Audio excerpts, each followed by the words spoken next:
Ladies and gentlemen, a very good evening and welcome to Eternal Limited's Q2 FY26 earnings conference call. From Eternal's management team, we have with us today Akshant Goyal, Chief Financial Officer, Albinder Singh Dindsa, Founder and CEO of Blinkit, and Kunal Swarup, Head of Corporate Development. Before we begin, a few quick announcements for the attendees. Anything said on this call which reflects outlook for the future or which could be construed as a forward-looking statement may involve risks and uncertainties. Such statements or comments are not guarantees of future performance, and actual results may differ from those statements. Additionally, please note that this earnings call is scheduled for a duration of 45 minutes, and we will be starting directly with the Q&A section of the call. If you wish to ask a question, please use the raise hand feature available on your Zoom dashboard. We will announce your name on the call and unmute your line, post which you can proceed with your question. We will wait for a minute while the question queue assembles.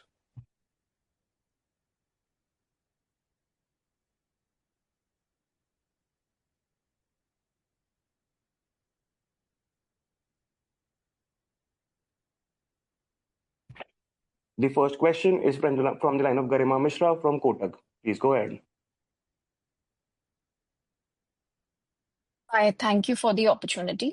My questions are on the quick commerce business. First, this quarter witnessed a big increase in MTU addition for Blinkit. You did allude to higher ad spends and investments towards this in the letter. Is this set to continue, and hence we should expect elevated ad spends going forward as well? Hey, Garima, this is Albinder. See, what we are seeing right now is that there are new consumers out there in the market, and if we are targeting them, we are able to onboard them at a reasonable marketing cost, which is why we spent more on marketing this quarter as well. So till the point that we keep seeing this trend, I think we will keep investing however much that we can to basically power more growth. So you should expect this to continue in the next quarter as well. All right. So in the same line, in the last quarter, you mentioned that every new customer cohort breaks even for you at CM level in month one itself. Right? Is there any change to this metric, especially since MTU addition has gone up so much? No, we haven't seen that change yet, Garima. And that's why I think just to adding to Albinder's point earlier, Akshant this side, I think that is why I think as long as we see a healthy CAC and a healthy LTV, we won't shy away from spending more on marketing because we're actually acquiring good quality customer base. So Akshant, just on this point, is this strategy a sort of change or modification, whatever you might want to call it, is this anything to do with what you're seeing from a competitive intensity perspective? Like, not really. I think it's also a function of scale of the business. I think now that we are about 1,800 stores, it's a much wider geographical footprint. So our addressable market has also expanded in the last few months and quarters. And as a result, the CACs are not going up when we spend more because there is sort of operating leverage on the marketing costs now. All right. So maybe last question, and on this thread, how should we think about EBITDA breakeven in the Blinkit business? I mean, the general understanding was this should happen sometime in the second half of FY26. How should we think about it in this context? Garima, that's not really a milestone we are focused on. I think for us, the way we look at the business is there are parts of the business which are more mature, which are already a bit positive, and we have shared that in the past. We've mentioned that the city is already north of 3% adjusted EBITDA margin. So there is therefore a reasonable size of our business today, which is already reasonably profitable. And then there is cost of expansion, opening new cities, new stores, acquiring new customers. And eventually the adjusted EBITDA that we report is a weighted average of these two sort of parts of the business. So I think this can keep changing depending on what kind of growth we see, what quality of growth we see, and how much we invest. Also, it's also linked to how competitive the market is and what the competition is doing. So we see at the adjusted EBITDA margin or break even more as an outcome of all of these things and not really something that we are, chasing as a goal right now. Got it. Thank you so much and wish you the best. I'll come back in the queue. Thank you very much. Thank you. Next question is from the line of Gaurav Malhotra from Axis. Please go ahead. Yeah, hi, good evening, everyone. Just had 2, 3 questions.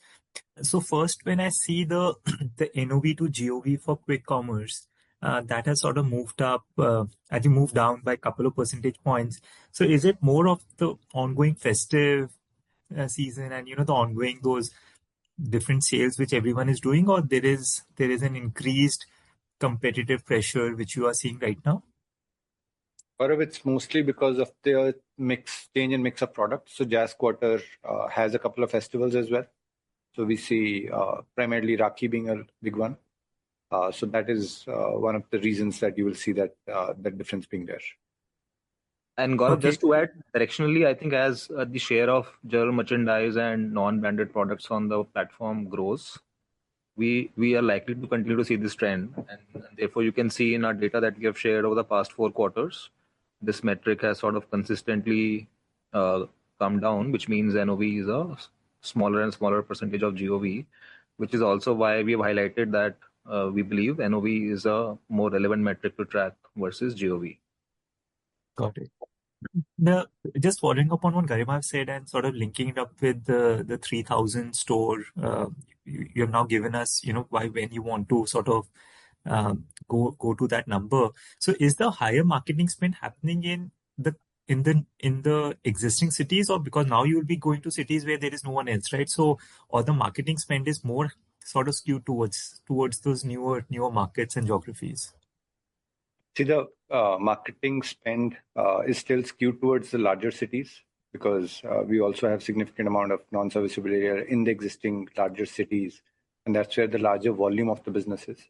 But we are also spending significantly now in the emerging cities as well, and we have a significant footprint for those for which we are spending. Sorry, if I would just interject, I meant like on a per acquired customer perspective, on a CAC perspective, is there more spending happening in the existing, or you have to spend more in the newer markets where you have to sort of educate the people? Are you trying to ask whether the CAC for consumers in tier 1 markets is different than the CAC for consumers? Yeah. This is not significantly different. And just last question, if you can just just help us understand how do we think about the revenue to. You have obviously given us a full detailing in the shareholder letter, but suppose next quarter when you go to say 90%, then how should we sort of think of this revenue versus the gross profit versus the NOV, sort of that sort of formulation changing? If you can just give us some guidance on that, please, or not guidance, but just to understand how to sort of think about it. Gaurav, because of the step change of 80%, you saw the revenue growth meaningfully increase, right? So I think that one step change has happened. Now it should be incremental from here because 80 to 90 will result in some more, dissonance in the comparable sort of, revenue versus the past. But I think that step jump is behind us, right?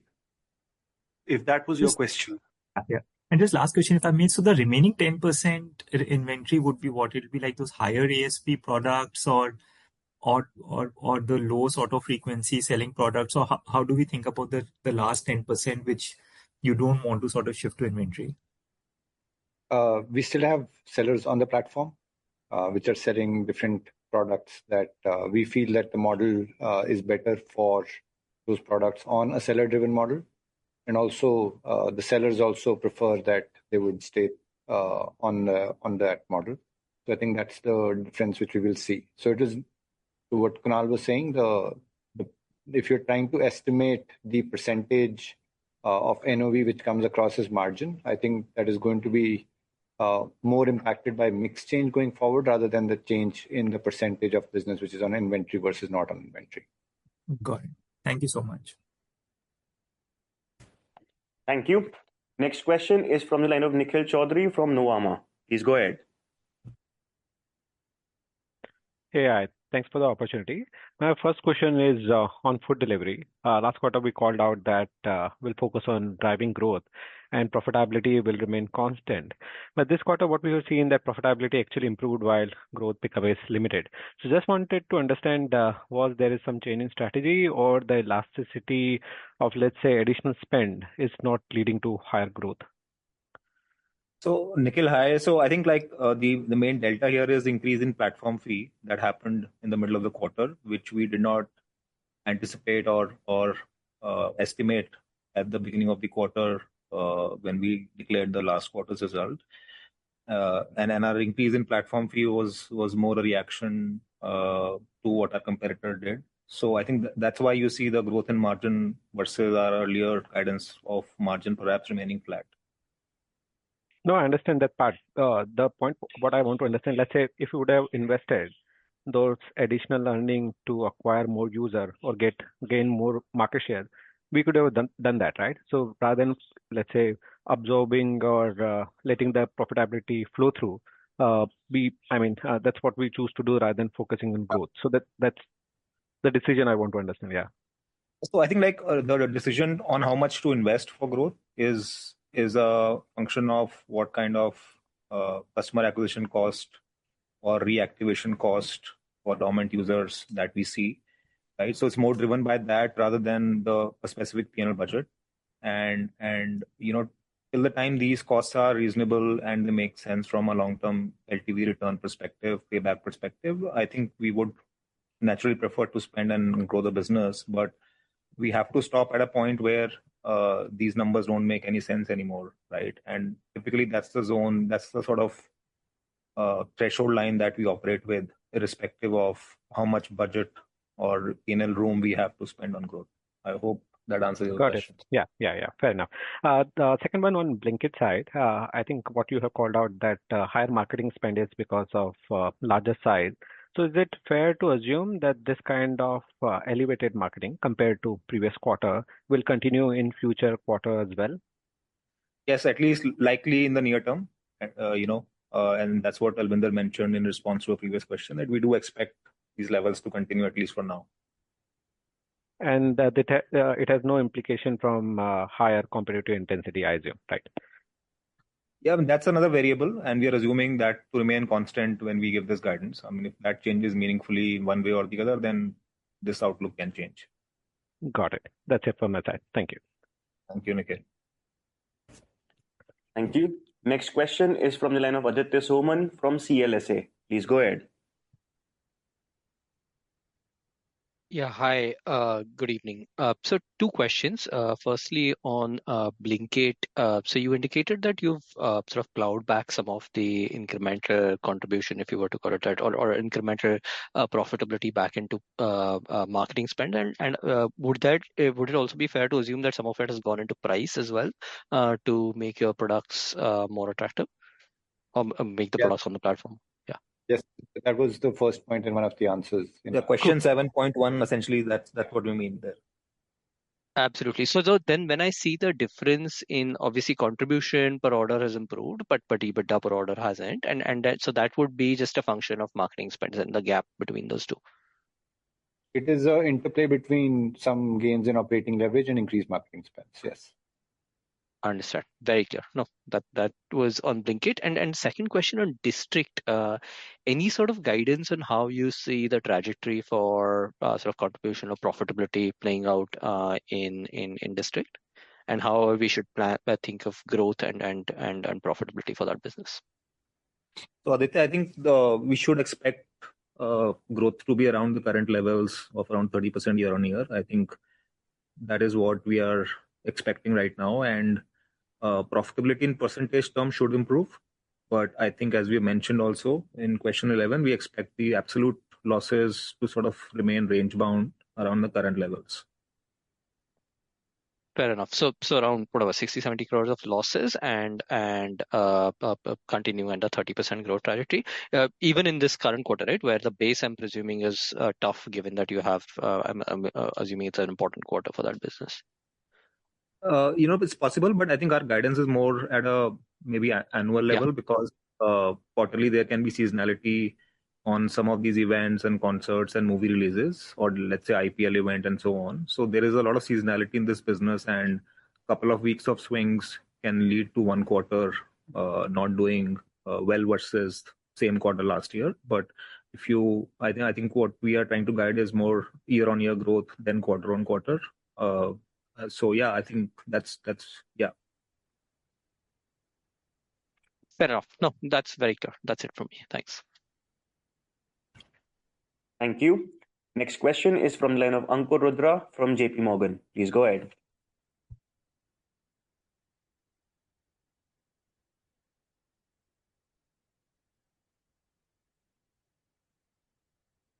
Ankur, can you hear us? Seems like we have some technical difficulties. Moving on to our next participant. Next question is from the line of Manish Adukia from Goldman. Please go ahead. Hi, good evening. Thank you for taking my questions. First question is, again, a follow-up on food delivery. Now, since you mentioned that some of the factors that are causing headwinds are largely macro, in your opinion, for you to reach your medium-term guidance of 20% plus, is it just that macro has to get better, or are there any other interventions that you could do to get to that higher number? And since one of the reasons that you called out is also expansion of quick commerce, which may have impacted food delivery growth, so could we conclude that as long as quick commerce growth remains elevated, which may be for some time in the foreseeable future, food delivery in the foreseeable future is unlikely to see any meaningful improvement in growth trends, and 20% may be a more longer-term target than a medium-term target?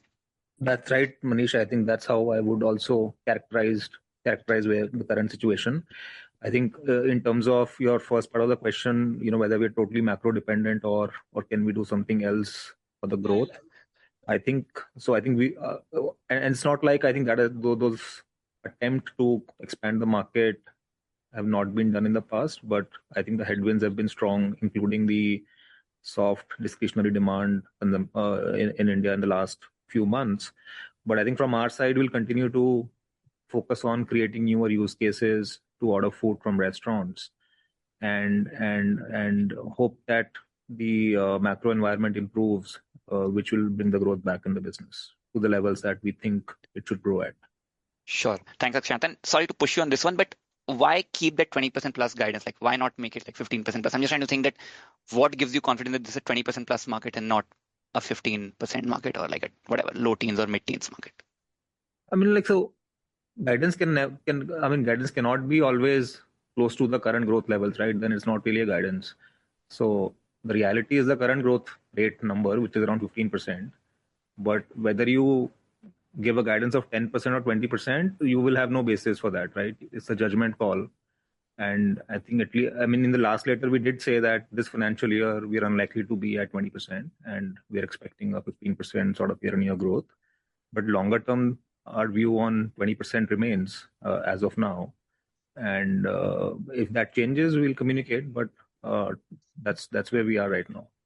No, sure. Appreciate it. Thank you. And maybe just a couple of questions on the quick commerce business. I think, again, in the previous call, you'd called out that as you transition to 1P, the benefit of that also should be immediate. But now, given your focus on growth, I think, or focus on growth was always there, but this time you've mentioned that it'll take 4 to 6 quarters. So again, what has changed between the last 3 months for you to change that view on immediate translation of margin versus 4 to 6 quarters on 1P transition?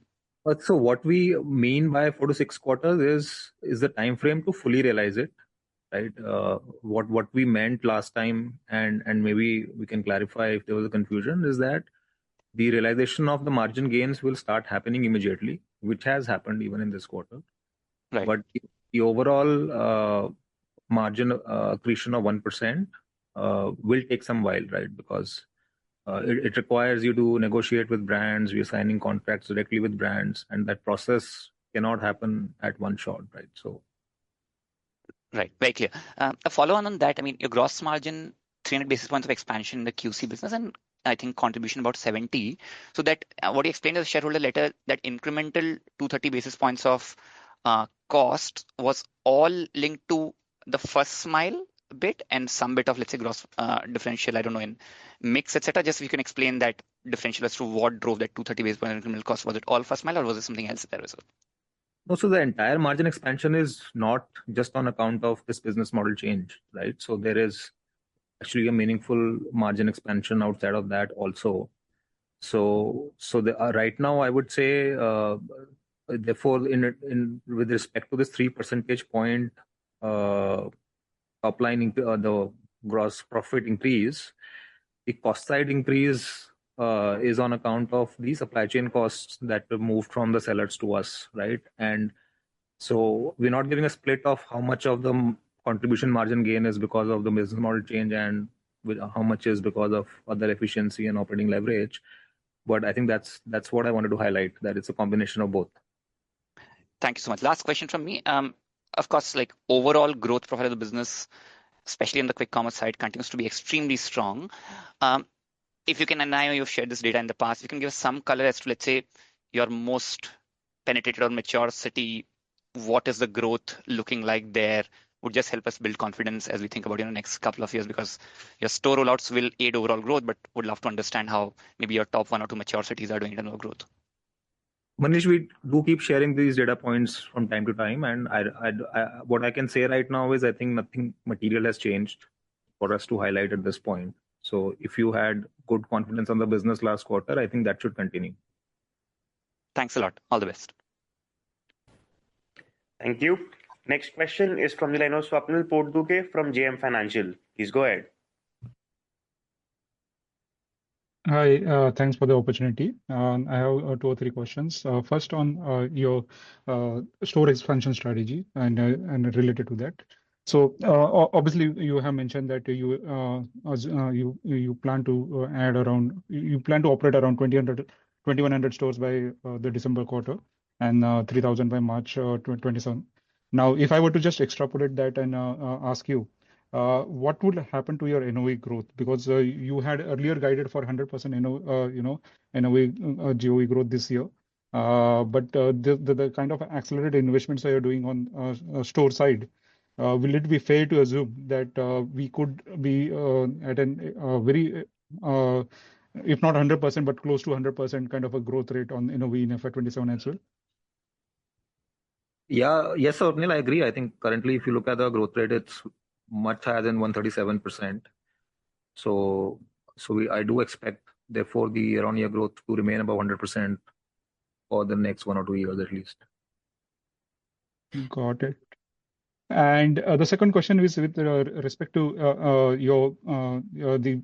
the contribution margin not improving meaningfully, despite the fact that your gross margins expanded 300 basis points, and then you alluded to the fact that there is some first mile related investments that you have done. Now my question over here is like if you're getting into those first mile, at some point of time, you will also probably see some benefits of doing first mile on your own, right? And in that context, will it be fair to say that the 100 basis points of benefit that you're suggesting on because of the inventory-led model, that could actually be much higher than that over a period of time, not necessarily now, but 1 year, 2 years later? Swapnil, the overall percentage of our cost which resides in the first mile for brands is way too small to make a significant dent here. So it will not change. Okay, got it. And the second question is on your food delivery growth. So obviously that 40% growth could have been much higher, in my opinion, given the changes that you have done on the minimum order value side. I mean, is there anything else you could have done, or is it because of the fact that you made that change in the mid of the August, if I'm not wrong? The full benefit of that is yet to be realized, and possibly in the December quarter, we would see that benefit coming in. And apart from that, is there any other trick up your sleeve that you can use to accelerate growth in the food delivery business? Yeah, so you're right, Swapnil. I think that full impact of that change will appear in the December quarter. And outside of that, as we also mentioned in the letter, that we only expect a slow uptick in growth rate in the near term, and there is no silver bullet that we have as of now. Got it. Got it. And just on the district business, we have been in this 50 to 60 crores of loss range for the last couple of quarters. When exactly will we see these losses coming down? I mean, you have suggested around a similar kind of losses for in the near term at least, but from a medium term perspective, where will be the inflection point where we will start seeing some improvement in the losses in that business? So I think Swapnil, I think financial year 27 should be better than financial year 26 in terms of the losses in the business, right? That's how I would put it without really pinpointing a particular quarter, but I think it should happen in the next few quarters. Got it. Got it. Good. So those were my questions. So thanks a lot for the opportunity and all the best. Thank you. Thank you. Next question is from the line of Ashwin Mehta from Ambit. Please go ahead.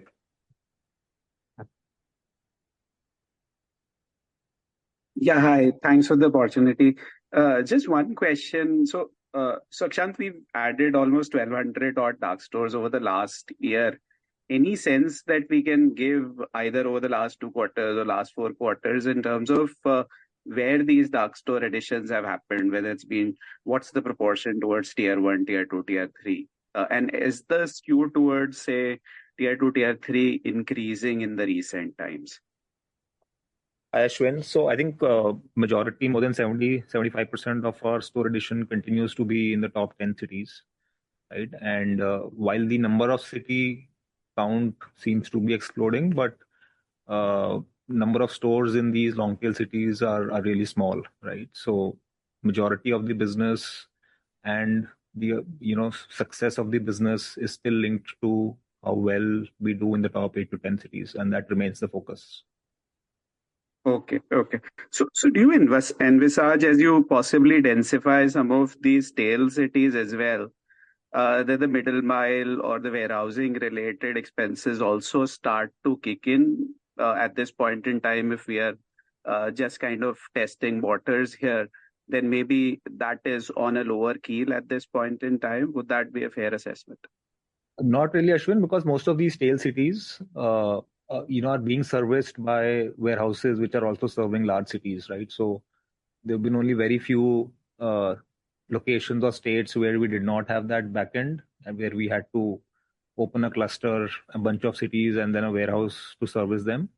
But I think our network design on stores already takes into account the fact that we have to be mindful of the backend warehousing cost. And in locations where that doesn't make sense, because you don't have a large city that is already being serviced, we have sort of stayed away from expanding into those markets.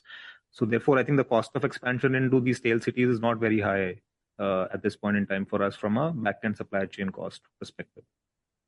Okay, fair enough. And the last one is in terms of there's this other segment where we put in our new initiatives. The losses there are now comparable to the losses on the going outside. So any outlooks here? What is the area where bigger investments are going and how should these trend? So Ashwin, most of these losses are on account of our expansion in the bistro business, which is a 10-minute food delivery service that we are building. And I will try and give some update on that business in the next quarter, maybe, and I think we'll get some clarity on that. Sure, Akshant. Thanks and all the best. Thank you. Thank you. Next question is from the line of Abhishek Banerjee from ICICI. Please go ahead.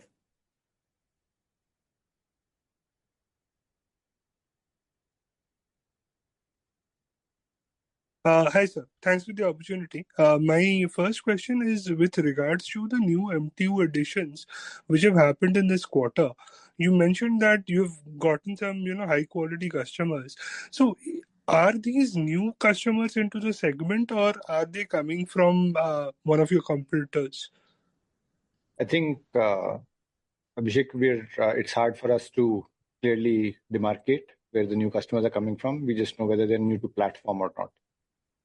But we would think that for the majority of the customers that we are talking about, they would be new to quick commerce in general, because we have the largest network of stores, so we are targeting the biggest geographies, and also we are spending for growth in the segment and targeting new customers. So that gives us the confidence that most of them are new to QC in general. Got it. So you also mentioned that the steady state proportion of insourcing will be about 90%, right? Inventory. Now, what is the 10% that you are kind of keeping outside? Are they the fast moving items or the slow moving items? Any color on that? So Abhishek, there are some categories where I think it's operationally easier for us to work with sellers than actually directly source it from the manufacturer, right? So I think those are the few categories which are a bunch of, actually there's no large categories there, but a bunch of small products and SKUs that I think just operationally doesn't make sense for us to own directly, and that's why we're going to let sellers run that business. Got it. Now, so we have obviously built a positioning which kind of positions us as the player where customers pay for convenience, right? Now that you have you have competed a little bit on the pricing front, does that in any way impact our positioning in the customer's mind? How to kind of look at that?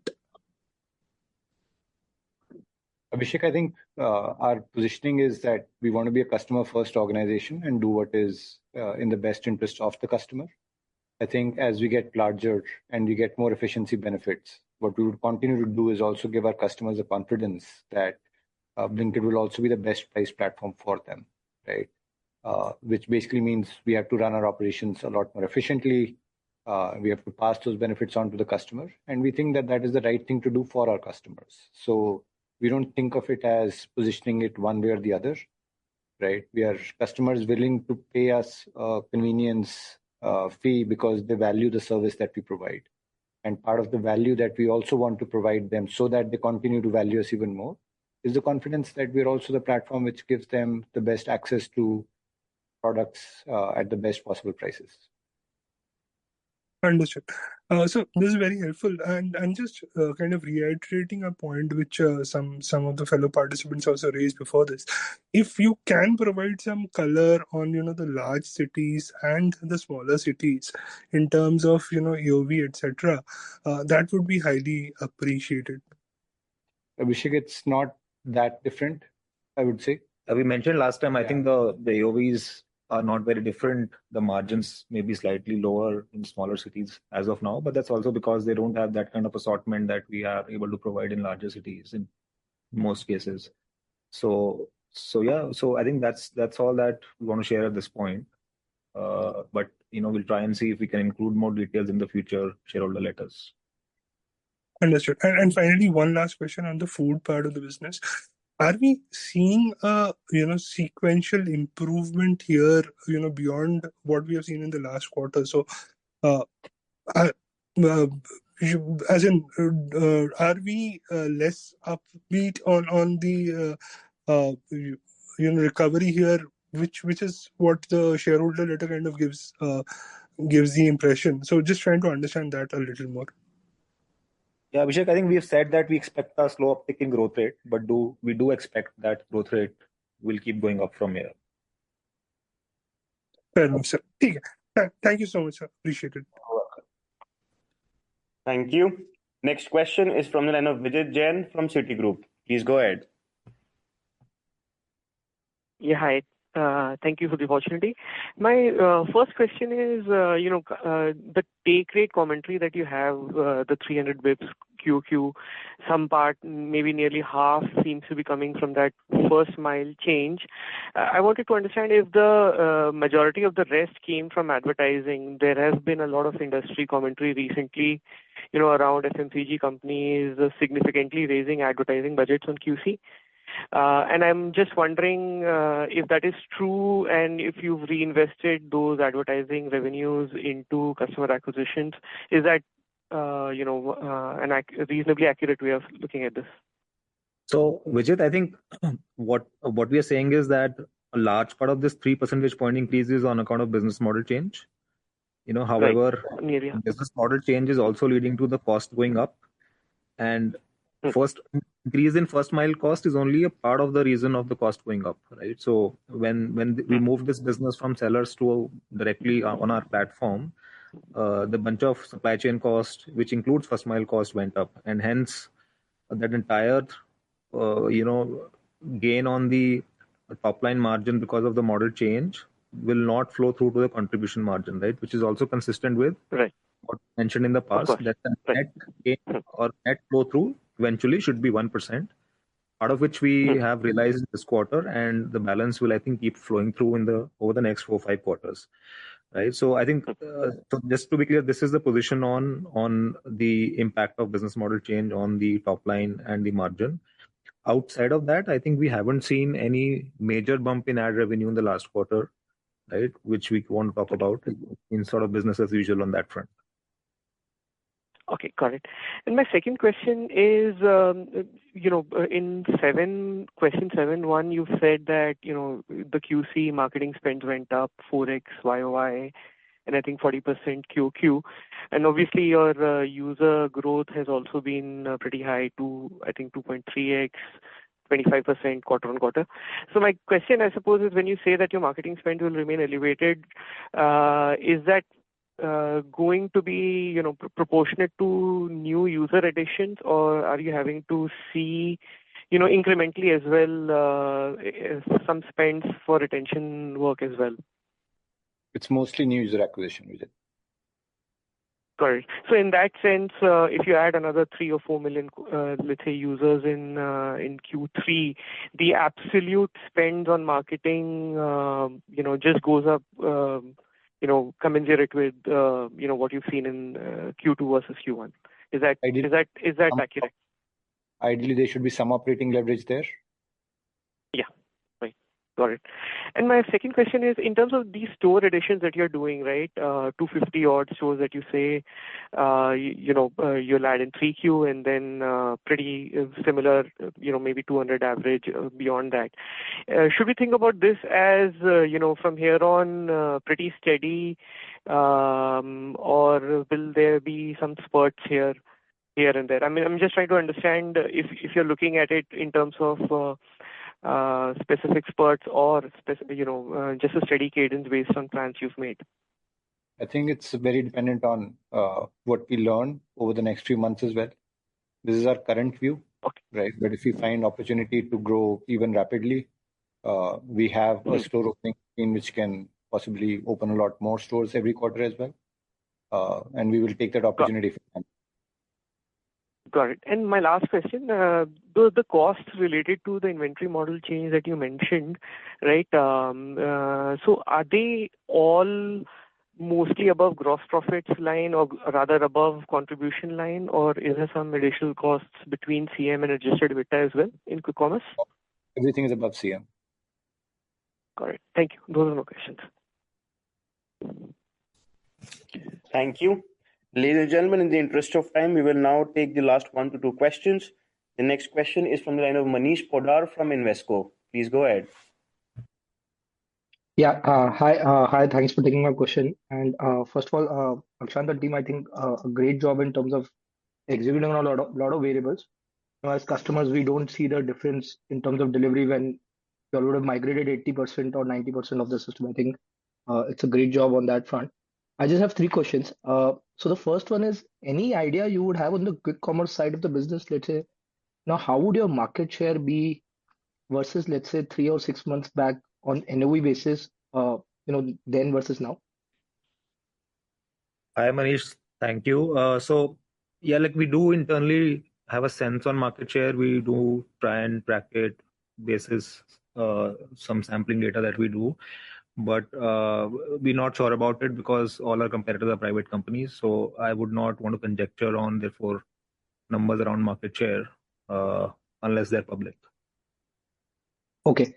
And, my understanding was that this marketing intensity, given you said that on the earlier question that your M3 retentions are good on the quick commerce side. I thought the marketing intensity of peers is going down, so your marketing cost or this CAC should come down. But this is not seeming to be the case. So what am I missing here? Manish, I think the understanding of this might not be correct because it typically, if a space is growing and multiple people are spending, then everybody usually has access to a wider chunk of customers that they can target for conversion, and you will see lower CACs. Even if other folks are not spending, we might be taking 80 or 90% of the overall growth in the segment. But that doesn't necessarily mean that we will get the lowest CAC. That's not how digital marketing works, which is the largest predominant portion of our marketing. Okay.